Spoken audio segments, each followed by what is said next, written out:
Hello students, तो आज मैं आपके सामने वेव मोशन चैप्टर को डिफाइन कर रहा हूँ बेटा। सो फर्स्ट ऑफ ऑल आप वेव की डिफिनेशन को चेक कीजिए कि वेव क्या होती है। वेव इज ए मेथड, एक तरीका है बेटा ऑफ एनर्जी ट्रांसफ़र। किस चीज़ का मेथड है बेटा? एनर्जी को ट्रांसफ़र करने का मेथड है। पर यहाँ कंडीशन है कि विदाउट ट्रांसफ़र ऑफ मैटर, पर कोई भी मैटर का ट्रांसफ़र नहीं होना, मतलब कुल मिला के जो मीडियम के पार्टिकल्स है वो ट्रांसफ़र नहीं होते हैं। Let me give a example. तो सपोज़ हमारे पास कोई एक स्ट्रिंग है बेटा इस तरह से, ठीक है, और ये यहाँ पर बंधी हुई है, ऐसा फील कीजिए आप। अब मैंने एक यहाँ पर वेव जनरेट किया, एक पल्स जनरेट करा, सिंपल, ठीक। तो ये जो पल्स है ये इस डायरेक्शन में मूव करेगी। अब मैंने अपने हाथों से यहाँ पल्स जनरेट किया, डेट मीन्स मैंने यहाँ पर एक एनर्जी दी। अब ये वेव के फॉर्म में देखिए चल रही है एनर्जी, और ये आप वेव जो क्या कर रही, वेव क्या कर रही बेटा कि वेव एनर्जी को ऐसे ट्रांसफ़र कर दी। लेकिन क्या जो मैंने पकड़ा था रस्सी को, स्ट्रिंग को जो पकड़ा था, क्या ये रस्सी ट्रांसफ़र हो रही, क्या ये मैटर ट्रांसफ़र हो रहा है क्या? तो बिल्कुल भी नहीं हो रहा है। इस तरह से आप इस चीज़ को समझ गए होंगे वेव की डिफिनीशन को। आगे बात करते हैं types of wave. So on the basis of requirement of medium देखा जाए बेटा तो टू टाइप्स है, मैकेनिकल है और नॉन मैकेनिकल है। मैकेनिकल इसको बोलते हैं जिसमें मीडियम की रिक्वायरमेंट होती है, जैसे हम स्ट्रिंग वेव बात करते हैं, साउंड वेव बात करते हैं। कुछ बच्चे कंफ्यूज रहते हैं, सर वाटर वेव किसके बारे में बात करें बेटा? वाटर वेव, क्या ये लॉन्गिट्यूडनल वेव है या ट्रांसवर्स वेव है? इस पर अभी हम डिस्कस करेंगे वाटर वेव के बारे में। थोड़ा आप कहीं जाइएगा मत बेटा, नहीं कुछ बच्चे कंफ्यूज यहाँ रहते हैं वाटर वेव में, ठीक है। तो अब ये उसको मैं देखूंगा। चलिए, एक मैंने बोल दिया मैकेनिकल, जिसमें किसकी रिक्वायरमेंट है? मीडियम की। तो साउंड वेव में क्या चाहिए? मीडियम, एयर चाहिए बेटा। स्ट्रिंग में तो स्ट्रिंग खुद ही है। ऐसे बात करते हैं नॉन मैकेनिकल वेव। तो नॉन मैकेनिकल वेव किसको बोलते हैं? There is no need of medium बोल सकते हैं, डज नॉट रिक्वायर्ड मीडियम। जैसे लाइट वेव, जितने भी इलेक्ट्रोमैग्नेटिक वेव है, आप लाइट तो एक, ठीक है, इलेक्ट्रोमैग्नेटिक वेव ही है, इसी का एक पार्ट है। तो जितनी भी इलेक्ट्रोमैग्नेटिक वेव है, जैसे आप बोल सकते हैं एक्स रे, गामा रे, ये सारा कुछ आपका क्या है? एक नॉन मैकेनिकल वेव है। क्योंकि सन से लाइट अगर अर्थ पर आ रही है, आप चेक कर रहे होंगे, तो बीच में स्पेस में सब खाली जगह है, ठीक है। चलिए आगे बढ़ते हैं बेटा। सो बोल रहा है कि on the basis of motion of medium particles, जो मीडियम के पार्टिकल्स उनके मोशन के बेसिस पर and propagation of the wave की मोशन पर, ठीक है। तो बोल रहा है कि ट्रांसवर्स वेव क्या होता है, मैं आपको इजीली एक्सप्लेन कर लेता हूँ। देखिएगा बहुत अच्छे से आपको चीज़ समझ आने वाली है। तो कोई एक वेव है, अब इस वेव में आप एग्जांपल के लिए यही स्ट्रिंग वेव का एग्जांपल ले ले। आपने स्ट्रिंग को ऐसे कर दिया, अभी ये स्ट्रिंग कुछ ऐसे चल रही है, ठीक है, ऐसे चल रही है। तो मैं तो जनरेट कराया था, कहाँ पर कराया था? मैं तो यहाँ पर कराया था ओरिजिन पर, लेकिन वेव का प्रोपेगेशन ऐसे चल, ठीक है, वी वेलोसिटी से ऐसे मूव कर रही है। वेव चलने का मतलब एनर्जी चल रही है। तो वेव तो कुछ इस तरह से चल रही है। पर मेरा जो मीडियम के पार्टिकल्स थे बेटा, ये जो मीडियम के पार्टिकल्स थे, ये आप गौर से देखिए तो ये क्या कर रहे हैं? अप एंड डाउन जा रहे हैं, ऊपर और नीचे आ रहे हैं, और ये perpendicular to the wave propagation की डायरेक्शन से परपेंडिकुलर है। तो इसके अकॉर्डिंग अगर डिफिनीशन को आप चेक करेंगे तो motion of a medium particles is perpendicular to the direction of propagation of wave लिखा हुआ है कि motion of the medium particles, जो मीडियम के जो पार्टिकल्स हैं वो क्या होते हैं? Is perpendicular to the direction of the propagation of wave. तो ये जो direction of propagation of wave है, इसके क्या होते हैं? परपेंडिकुलर होते हैं, ठीक है। तो टी को जस्ट उल्टा करेंगे तो ये बन जाएगा। अब सेकेंड आपका है बेटा लॉन्गिट्यूडनल वेव। लॉन्गिट्यूडनल वेव किसको बोलते हैं? कि motion of the medium particles and the propagation of the wave are along the same line. अब आप जैसे साउंड वेव का एग्जांपल ले लीजिए, ये एक लॉन्गिट्यूडनल वेव है। तो इसमें जो मीडियम के पार्टिकल्स जैसे एयर है बेटा, तो ये एक बार टू एंड फ्रो करता, आगे पीछे जाता है, टू एंड फ्रो बोल इसको लिखते हैं, ठीक है। तो ये जो आगे पीछे जा रहा है, लेकिन ये किसके अलॉन्ग में? वेव भी इसी डायरेक्शन में चल रही है और ये भी इसी के डायरेक्शन में चल रहा है, वेव प्रोपोगेशन इसी डायरेक्शन में हो रही है, और जो मीडियम के पार्टिकल्स वो भी इसी डायरेक्शन में आगे पीछे हो रहे हैं। तो इसलिए बोला कि motion of the medium particles and propagation of the wave are, ये दोनों ही सेम लाइन में होते हैं। अगर मैं इलेक्ट्रोमैग्नेटिक वेव की बात करूँ, जैसे लाइट की बात करते हो, तो उसमें एक इलेक्ट्रिक फील्ड होता है, एक मैग्नेटिक फील्ड होता है। वेव प्रोपोगेशन अगर इधर हो रही है, electric field suppose Y direction में हो रही है, मैग्नेटिक फील्ड आपके जेड डायरेक्शन में हो रही है, तो वेव प्रोपोगेशन एक्स डायरेक्शन में होगी।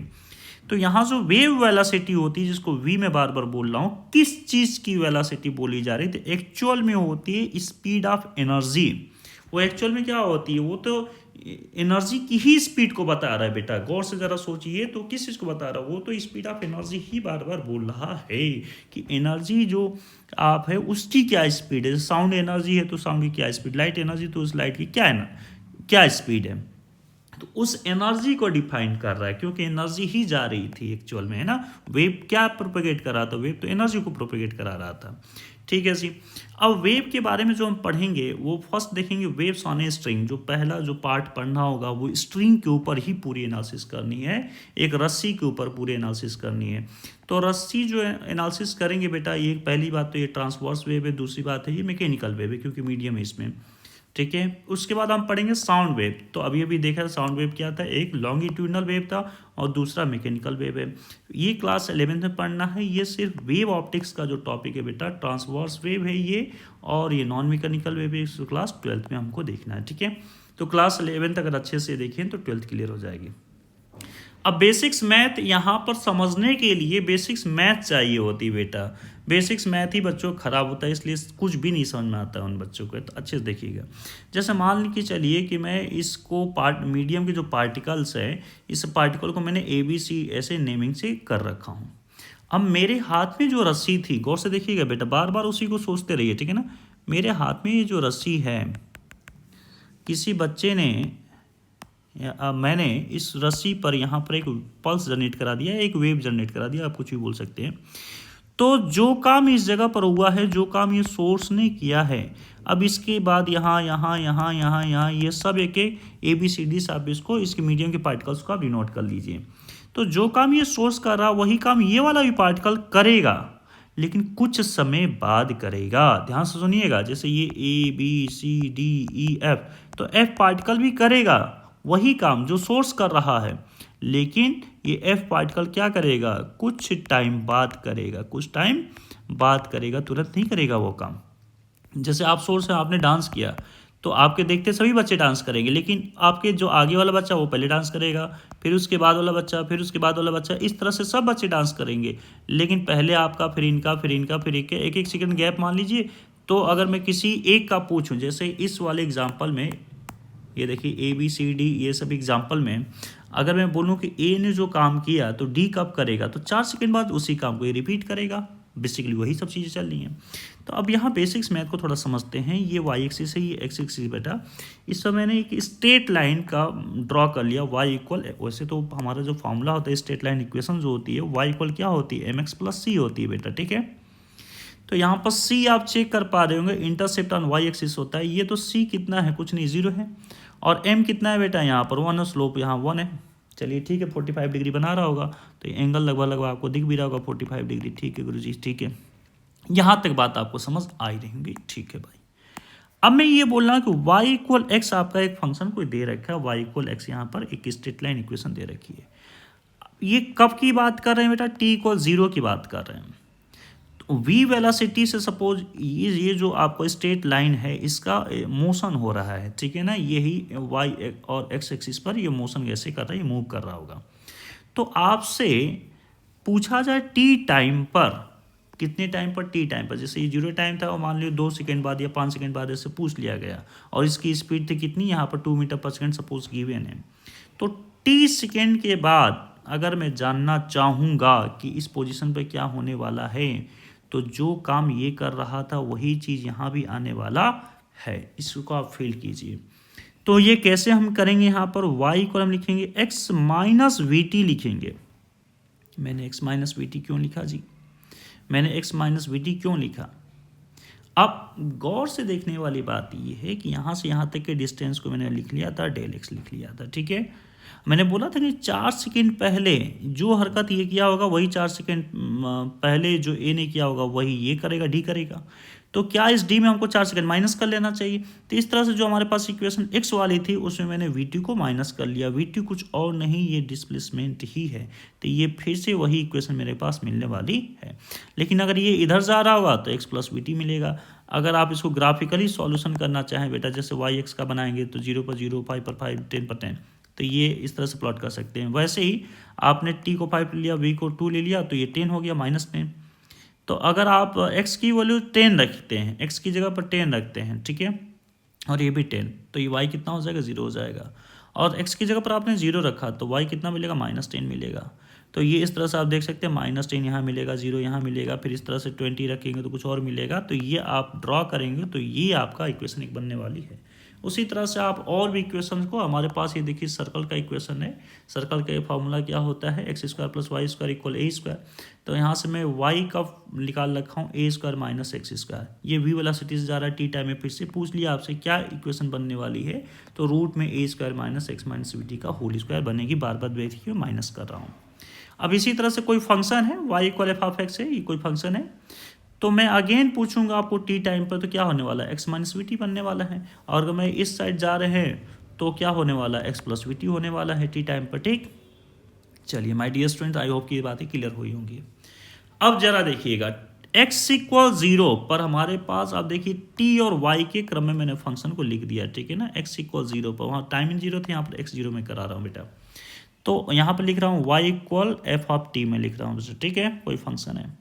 तो अगर मैं x पर पूछ लूँ आपसे तो x पर क्या होने वाला है, तो x पर फिर से यही वाली इक्वेशन हमको, अगर मैं यहाँ पर देखूँ तो यही वाली इक्वेशन, यही चीज़ चल रही थी, तो यही चीज़ हमको दोबारा मिलेगी x पर, लेकिन कब मिलेगी। तो गौर से देखिए, मैं यहाँ पर t में से माइनस कर रहा हूँ बेटा, अगेन x/v को मैंने माइनस किया। ऐसा माइनस क्यों कर रहा हूँ यहाँ पर, क्योंकि जो काम ये कर चुका है वही काम ये भी करेगा, लेकिन कितने समय पहले करेगा, तो -Δt समय पहले करेगा। और Δt को कैसे निकालें, तो टाइम का फॉर्मूला, तो डिस्टेंस अपॉन स्पीड, तो ये डिस्टेंस अपॉन स्पीड हो गया। ठीक है, आई होप कि ये कहानी क्लियर आपको चल रही होगी। तो अगर आप ये फंक्शन x को देखेंगे, +x में चल रहा है तो x - vt, -x में चल रहा है तो x + vt। इसी तरह से अगर हमारे पास y का कोई फंक्शन दे रखा है f(t) और x = 0 पर, सो अगर x यहाँ पर शायद कुछ चीज़ें, हाँ कि +x एक्सिस, ठीक है, हाँ ठीक है। तो +x एक्सिस पर हमारे पास क्या है, f(t - x/v), ये +x ये डायरेक्शन को दिखा रहा है ऊपर, ये मैं जो दिखा रखा हूँ ना, ये डायरेक्शन को दिखा रहा है बेटा, आप गौर से देखिएगा, ये किस चीज़ को दिखा रहा है, ये डायरेक्शन को मैं दिखा रखा हूँ, ठीक है। मैं +x एक्सिस पे देख रहा हूँ तो ये क्या हो जाएगा, t - x/v, और -x एक्सिस पे देखूंगा तो t + x/v हो जाएगा। ओके, आई होप की कहानी क्लियर होगी आपको। अब कुछ और बातों को देखिए, जब इनिशियली आप रस्सी को ऐसे उठाएंगे ऊपर, तो सबसे पहले रस्सी का ये पार्टिकल्स ऊपर ऐसे जा रहे हैं, देखिए जैसे जैसे ये जो भी पास वाले पार्टिकल हैं, अगर आप इसको कैमरे से देखेंगे ना, बहुत ही स्लो मोशन करके, तो धीरे धीरे धीरे धीरे पार्टिकल्स ये पहले उठेंगे। एक बार आप हाथ को ऐसे ऊपर कर रहे हैं तो ये पार्टिकल्स ऐसे ऐसे ऐसे ऐसे यहाँ तक के पार्टिकल उठेंगे। अब इसको नीचे ला रहे हैं बेटा, तो नीचे ला रहे हैं, अब ये पार्टिकल्स कहाँ आ रहे होंगे, ये नीचे आ रहे होंगे, ये नीचे आएगा, ये नीचे आएगा, नीचे आएगा, ये नीचे आएगा, तो ये कुछ इस तरह का एक मोशन, ये इस तरह का कोई भी पल्स जनरेट कर लेगा, ठीक है। अब यहाँ पर लिखा क्या है कि displacement of the particle at origin was only for, ये जो टी टाइमिंग है 0 से लेकर Δt पर ही हमने एक पल्स को जनरेट कर दिया। तो ये जो 0 टाइम से लेकर Δt मतलब बहुत छोटे टाइम पर मैंने एक पल्स को जनरेट करा लिया। So time taken by the distance to reach at x equal, तो x पर अगर हमको पहुंचना तो टाइम कितना लगेगा, तो x/v लगेगा। आई थिंक क्लियर होगा।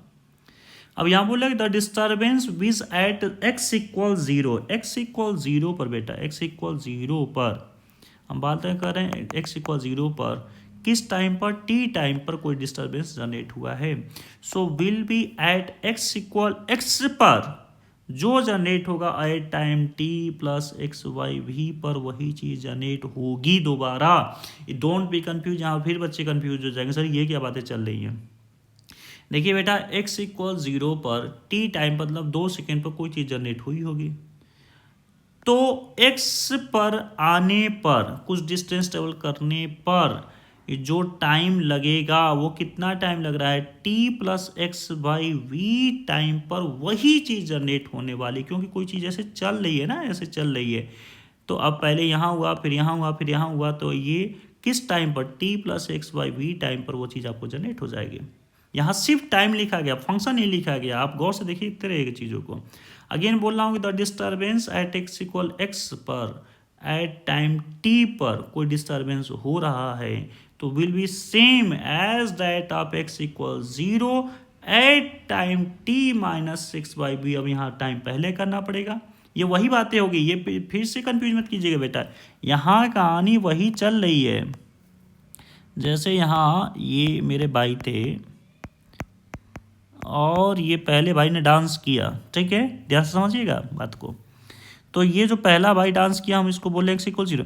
अब ये कहानी उल्टी में चला रहा हूँ कि x डिस्टेंस पर t टाइम पर जो हरकत हुआ होगा, तो ये कैसे, अगर ये इसकी इन्फॉर्मेशन मुझे पता है और इसकी इन्फॉर्मेशन पता करनी है तो इसी t टाइम में मैं कितना माइनस कर लूँगा, यही x/v को माइनस कर लूँगा।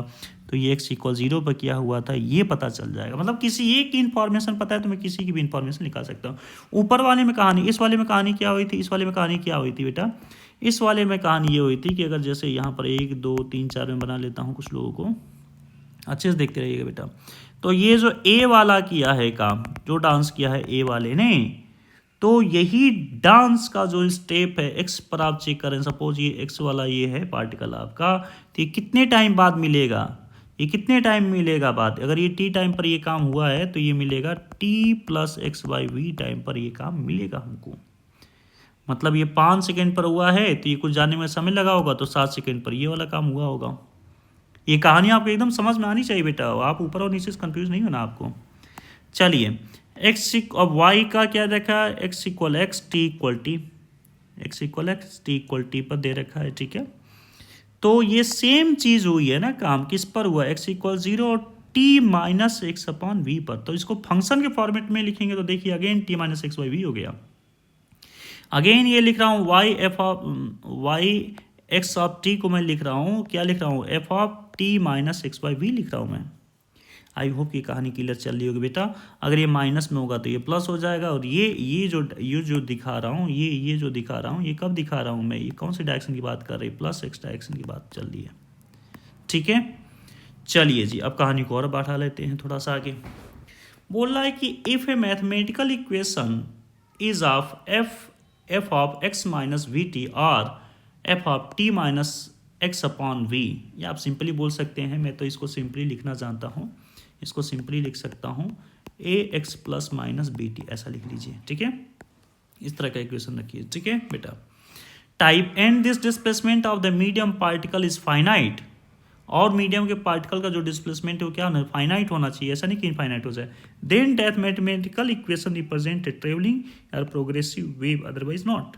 तो उस टाइप का जो मैथमेटिकल रिप्रेजेंटेशन होगा वो एक ट्रेवलिंग वेव को रिप्रेजेंट करेगा, अदरवाइज नहीं करेगा। जैसे मेरे पास ये दो इक्वेशन है, ये फर्स्ट लिखा है a/x - vt लिखा है, तो x - vt तो हमको फॉर्मेट ये वाला नजर आ रहा है कि x - vt है, पर यहाँ पर प्रॉब्लम ये है बेटा कि अगर मैं नीचे वाले को 0 कर लूँ तो समथिंग/0 ये इन्फिनिटी दे देगा, लेकिन यहाँ पर लिखा है कि फाइनाइट होना चाहिए।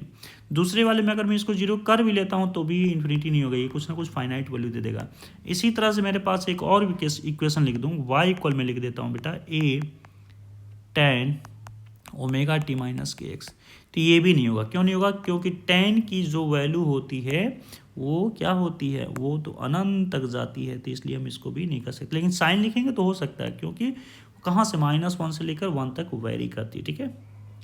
अब जरा गौर से देखिए, इसी के बारे में टीचर बात करते हैं अक्सर, sine wave travelling on a string. कोई साइन वेव किसी स्ट्रिंग पर जो ट्रेवल कर रही, कुल मिलाकर अगर मैंने यहाँ पर अपने हाथों से या किसी मशीन से अगर मैंने एक SHM जनरेट करा दिया a = sin ω-t, तो ध्यान से देखिएगा x = 0 पर हुआ है, तो अगर मैंने इस वाली जगह पर x की जगह पर मैं इक्वेशन जानना चाहता हूँ, y(x)t पर मैं जानना चाहता हूँ, तो ये क्या मिलेगा बेटा, तो t में फिर से वही माइनस हो जाएगा। देखिए x = 0, t पर क्या है, a sin ω-t है। मान लीजिए कि आपने फोटो ले लिया और इस जगह का आपने जानने की कोशिश किया, y = x(x), t पर, तो ये क्या मिलेगा, a sin ω-t में अब क्या होने वाला है, t - x/v होने वाला है। t माइनस, देखिए फंक्शन में हमेशा माइनस होगा, t - x/v होगा। इसको सॉल्यूशन करेंगे तो ये चीज़ आपके पास ω/k एक हमारे पास एंगुलर ये वेव नंबर आपके पास आ जाएगा कि, ठीक है। इसके बारे में कहानी नेक्स्ट वीडियो में आपको बताऊंगा। आई होप ये सारी कहानी आपको क्लियर होगी। वीडियो अच्छा लगा होगा so please like and subscribe कर दीजिएगा बेटा। Thank you.